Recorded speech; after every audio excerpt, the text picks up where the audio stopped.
이어서 X5의 출고 설명 2부를 시작하도록 하겠습니다.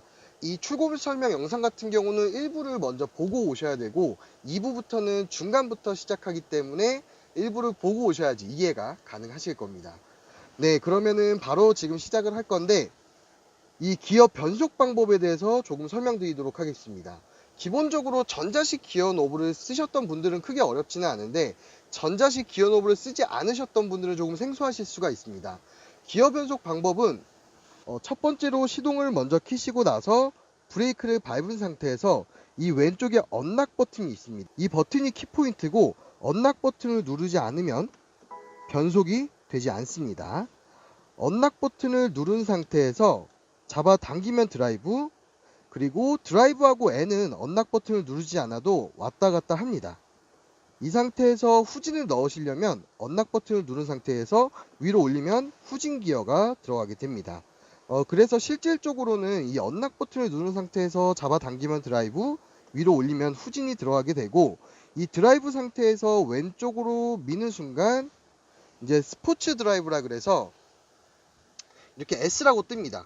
그러니까 D에서 왼쪽으로 살짝 밀면 스포츠 드라이브가 들어가게 되는데, 이 상태에는 오토긴 오토인데 조금 스포티한 변속을 보여주게 되고, 그리고 여기서 이제 매뉴얼 수동으로 조작하실 때는 잡아당기면 플러스, 위로 밀면 마이너스가 들어가게 됩니다. 그런데 이 수동으로 조작하는 방법 같은 경우는 굳이 요 기어 변속 레버를 쓰실 필요 없이 드라이브 상태에서 여기 보이시는 패드 시프트를 이용할 수가 있습니다. 플러스, 마이너스.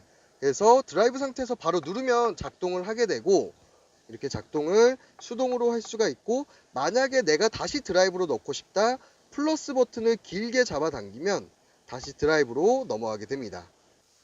이어서 이제 공조장치를 좀 설명을 드리도록 하겠습니다. 공조장치 같은 경우는 기본적으로 꺼져 있는 상태에서 끄는 건 이 오프 버튼을 누르시면 되고, 꺼져 있는 상태에서 켜시는 방법은 아무 버튼이나 누르셔도 됩니다. 이렇게 누르면 바로 켜지게 되고, 운전석 온도 조절, 조수석 온도 조절 따로따로 가능하고, 오토인 상태에서는 풍량을 5단계까지 조절하실 수가 있습니다. 그리고 요 맨 왼쪽에 보이시는 버튼은 운전석 통풍 혹은 열선인데, 눌렀을 때 빨간불이 나오면 열선 시트. 근데 만약에 내가 통풍을 켜고 싶다, 끄고 통풍을 켜시면 됩니다. 그리고 나서 여기서 설명드릴게, 제가 마지막에 통풍을 썼으면 그 다음에 켰을 때 통풍이 켜지게 되고, 마지막에 열선을 켰으면 키시면 열선이 켜지게 됩니다. 맥스 요 표시는 전면에 성형을 꼈을 때 성형 제거 버튼, 리어라고 써있는 요 표시는 이제 뒷유리 열선, 그리고 이 표시 같은 경우는 바람의 방향을 수동으로 조작할 수가 있습니다. 이런 식으로. 오토는 말 그대로 오토 에어컨, 그 다음에 요 오른쪽은 똑같습니다. 요것도 이제 수동 에어컨, 요거는 내기순환. 보시면 여기 공기순환이 이게 내기가 있고 자동이 있고, 그 다음에 외기순환이 있습니다. 보통은 자동으로 많이 쓰게 됩니다. 그리고 이쪽에 보시면 맥스 에어컨을 추대 풍속으로, 요거는 이제 조수석, 열선 혹은 통풍입니다. 그 다음에 이제 또 설명드릴 게 이 메뉴라는 버튼인데, 이제 이 메뉴 버튼을 누르게 되면 이 공조장치 관련해서 센터 모니터에 팝업 화면이 뜨게 됩니다. 메뉴 버튼을 누르면 팝업 화면이 뜨게 되고, 여기서 설명드릴 게 보통은 많이 쓰는 게 아마 동기화 버튼일 것 같습니다. 이 동기화 버튼이 뭐냐면, 지금 운전석 조수석의 온도가 다른데 이 동기화 버튼을 누르게 되면 운전석 조수석이 같아지는 겁니다. 네, 이렇게 볼 수가 있고, 독립환풍 같은 경우는 뭐 이제 많이들 알고 계시는 에어컨 말리는 기능이라고 보시면 되고, 시트 및 암레스터 히트는 이제 뭐 위쪽으로 나올지 위아래로 나올지 시트의 열선을 분배하는 거라고 볼 수가 있습니다. 이렇게 공조장치에 대해서 설명을 드렸고, 그 다음에 이 비상 깜빡이 버튼 오른쪽에 있는 버튼을 설명을 드리면, 이 자동차 모양의 초록색 버튼은 드라이빙 어시스턴트 프로페셔널이라 그래서 이 차량의 안전장치를 통합적으로 제어를 하는 거고, 이 초록색 버튼이 들어와 있으면 안전장치는 기본적으로 다 켜져 있는 상태입니다. 근데 이제 요즘에 출시되는 차량들은 뭐 BMW 말고도 다른 브랜드도 동일하지만 안전장치가 너무 많다 보니까 운행할 때 간섭이 좀 많이 들어옵니다. 이게 뭐 핸들 조향이라든지 브레이크 개입이라든지. 근데 그런 것들을 좀 조절하고 싶으시면 이 초록색 버튼을 누르면 현재는 전체 켜져 있는데 인디비주얼은 개별적이라는 뜻이 있습니다. 이 인디비주얼을 눌러주시고 나서 구성에서 나는 정면 충돌 경고가 너무 자주 작동하는 것 같다. 일찍이 아니라 중간으로 바꾸시거나 늦게 바꾸시면 되고, 보통은 이 조향 간섭을 많이 물어보시는데 이제 깜빡이 안 넣고 차선 밟으면 핸들에 조향이 들어오거든요. 근데 그런 기능을 끄고 싶으시면 이 조향 간섭을 꺼주시면 됩니다. 네, 이렇게 드라이빙 어시스턴트 프로페셔널에 대해서 설명을 간단하게 드렸습니다. 이어서 센터 모니터의 작동 방법에 대해서 설명드리겠습니다. 이 아이드 7이나 아이드 6가 적용된 차량들은 터치를 지원을 하기 때문에 터치는 직관적이어서 제가 따로 설명드릴 부분이 없습니다. 그렇다고 하면 이 조그 셔틀 사용 방법을 간단하게 설명을 드릴 건데, 이 조그 셔틀 사용법은 세 가지만 기억하시면 됩니다. 돌리면 이 화면에서 이렇게 빨간색 커서가 돌아가고, 마우스를 클릭하듯이 누르면 들어가지고, 그 다음에 뒤로 가기 같은 경우는 이게 백버튼이라고 있는데 얘를 눌렀다 돌렸다 하기 힘드시기 때문에 이 조그 셔틀을 왼쪽으로 밀면 뒤로 가기 버튼입니다. 이렇게 왼쪽으로 밀면 뒤로 가게 됩니다. 그리고 여기에 보시면 이쪽 한번 봐볼게요. 이쪽에 보시면 6개의 버튼이 있는데, 미디어는 이제 미디어 라디오, 그다음에 컴은 커뮤니케이션이라 그래서 핸드폰 블루투스 연결했을 때 연락처라든지 최근 통화 목록을 볼 수가 있고, 홈은 항상 요 기본 화면이 나오도록, 그 다음에 맵은 내비게이션, NAV는 길찾기 버튼입니다. 이 지구본 모양 같은 경우는 여기 보이시는 앱이라고 해서 자동차의 각종 인터넷을 연결해서 볼 수 있는 날씨라든지 BMW 어시스트라든지 이런 기능들을 활성화시킬 수가 있습니다. 이 ID7 같은 경우는 이제 맨 처음에 시작하기에 앞서 먼저 차량을 등록을 해야 됩니다. 그러니까 차량을 로그인을 해야 되는데, 이 오른쪽 상단에 보시면 사람 모양이라고 있습니다.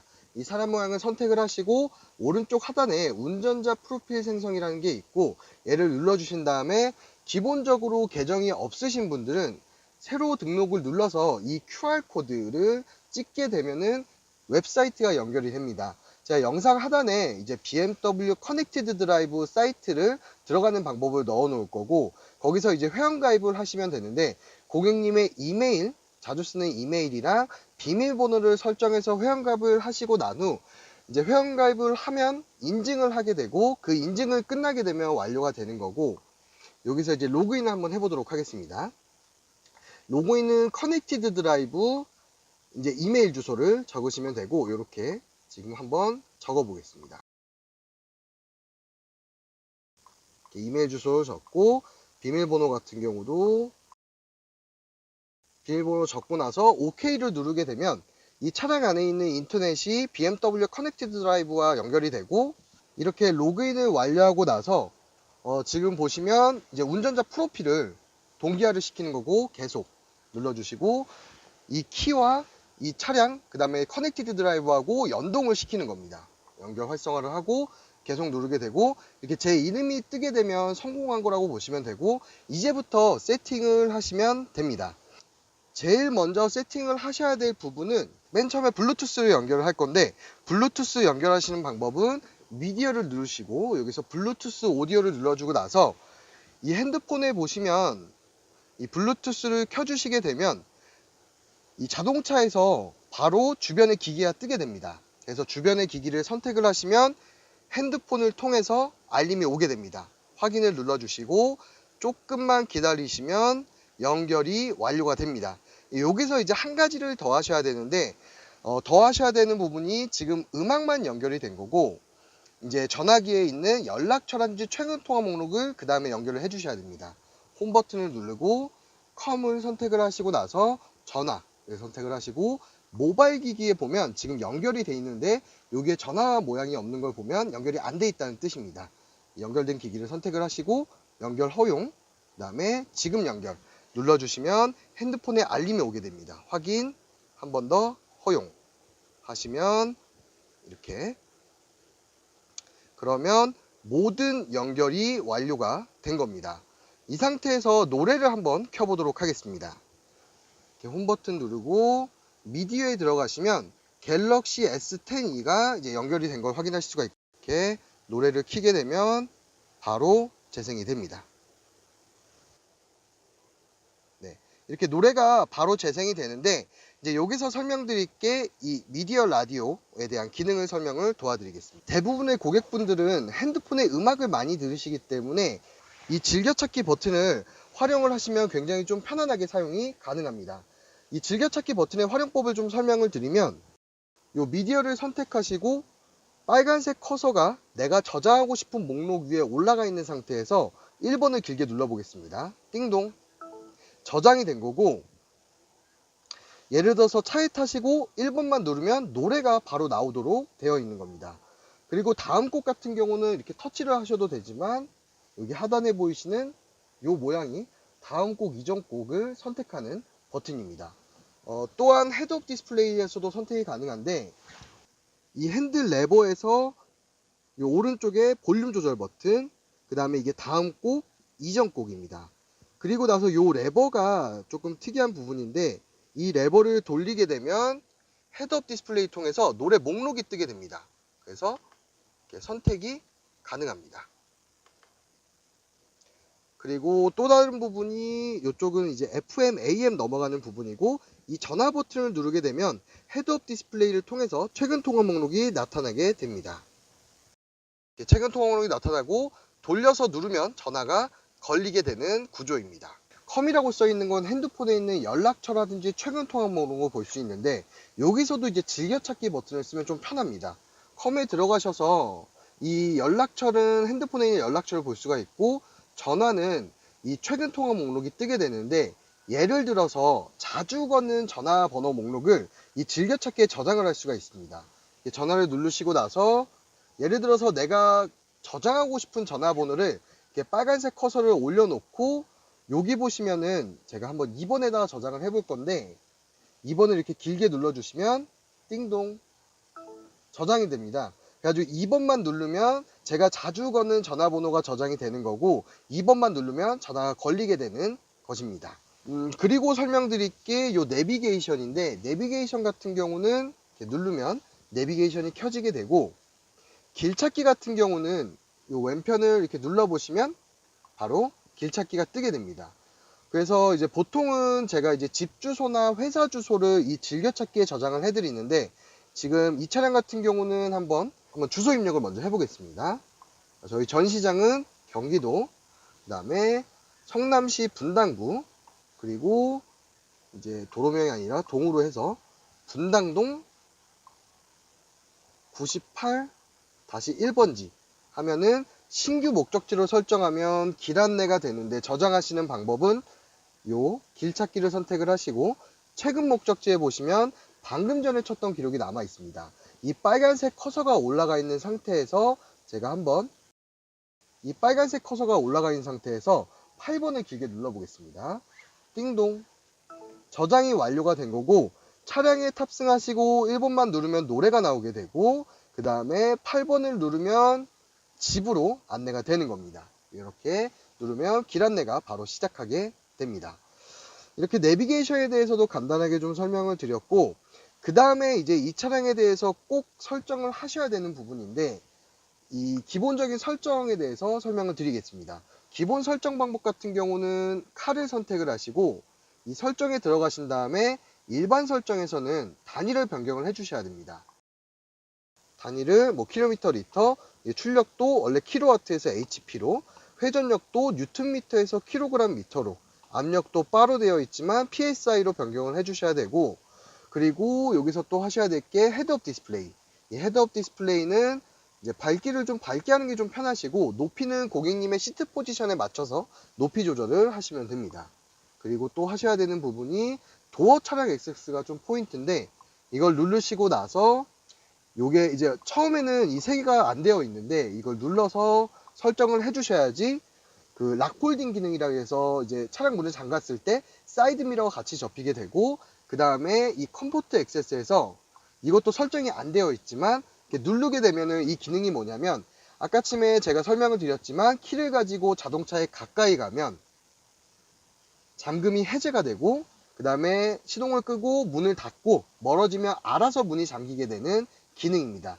이거를 선택을 해주셔야지 그 기능이 활성화하게 되기 때문에 차량을 구매하시고 나서는 이 기능을 설정을 해주셔야 됩니다. 그리고 이제 실내 조명 같은 경우는 이제 앰비언트 라이트 색깔을 바꿔주게 되는 건데, 이제 제가 지금 이 영상에서는 모든 부분을 설명드릴 수가 없어서 기본적인 세팅에 대해서만 설명을 드렸고, 이 차량에 대해서 좀 궁금하시거나 이렇게 설정을 바꾸고 싶다라고 하시면 처음부터 보여드리면 카, 설정, 그리고 이 모든 부분들이 이 차량을 바꿀 수 있는 설정이라고 보시면 됩니다. 네, 이렇게 오늘은 BMW X5에 대한 차량 출고 설명 혹은 작동법에 대해서 설명을 드렸습니다. 이 BMW X5 외에도 BMW 차량에 대해서 좀 더 궁금하시다면 BMW 코오롱 모터스 분당 전시장에서 상담 및 시승을 도와드리겠습니다. 감사합니다.